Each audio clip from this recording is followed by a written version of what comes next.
Mais d'abord, votre club culture.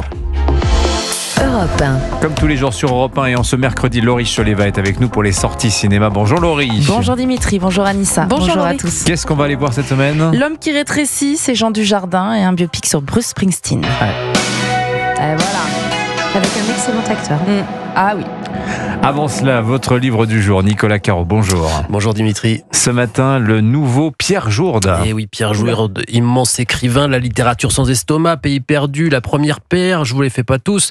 Il revient chez Gallimard à la Blanche avec La marchande d'oubli, titre magnifique qui pourrait ressembler à une sorte de conte fantastique avec un personnage qui vendrait l'oubli comme ça.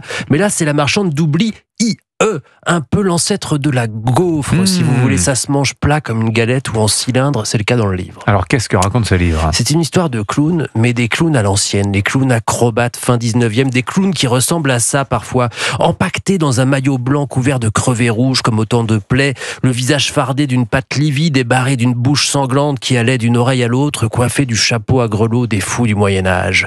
Ça, ce sont les jesters, il y a rien que de les décrire, ils sont terrifiants. Il y a différents types de clowns, là c'est l'histoire des frères Elkin, des clowns acrobates, donc, et en particulier Alastair Elkin, surnommé Punch depuis toujours, vous lirez pourquoi.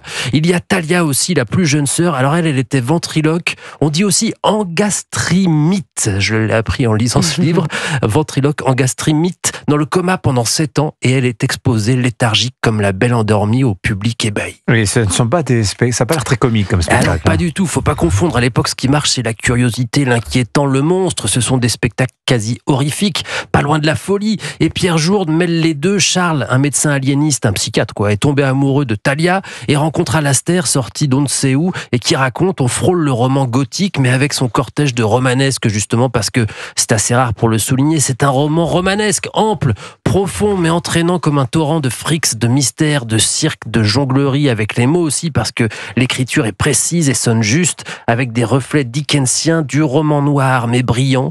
Faites-moi confiance, je vois pas qui pourrait revenir déçu du voyage. Sonner, oui, peut-être. Oui, il y a combien de pages ? Il y a 700 pages. Ouais, ou peut-être les cool ça ressort. s'avale, ça Oui, ça mais vous quand entraîne. c'est un roman romanesque, ça passe tout seul. La marchande Au d'oubli. contraire, on est ravis d'en avoir autant. Oui, ça me rappelle ces petites crêpes comme on a dans le Nord, vous savez là. C'est exactement ça. C'est ça, voilà, des petites galettes.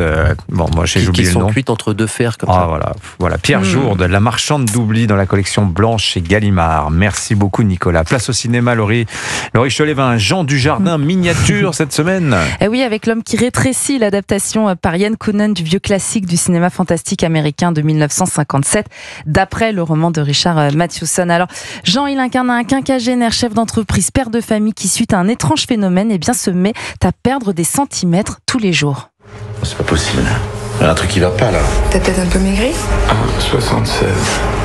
Tu rigoles. On se tasse tous un peu avec l'âge, tu sais, c'est normal. De 4 cm.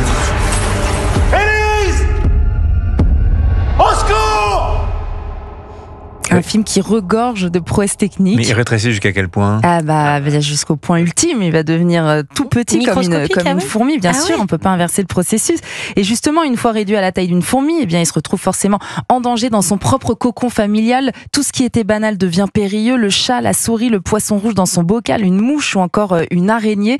C'est très réussi, Jean Dujardin est absolument épatant. Il y a très peu de dialogue dans le film, c'est poétique, c'est vraiment une réflexion sur la vie et la nécessité de profiter de chaque instant et de se réinventer. C'est terrifiant cette histoire. Ouais, ça donne envie de voir ça. Un biopic également, Laurie, cette semaine sur une légende du rock américain.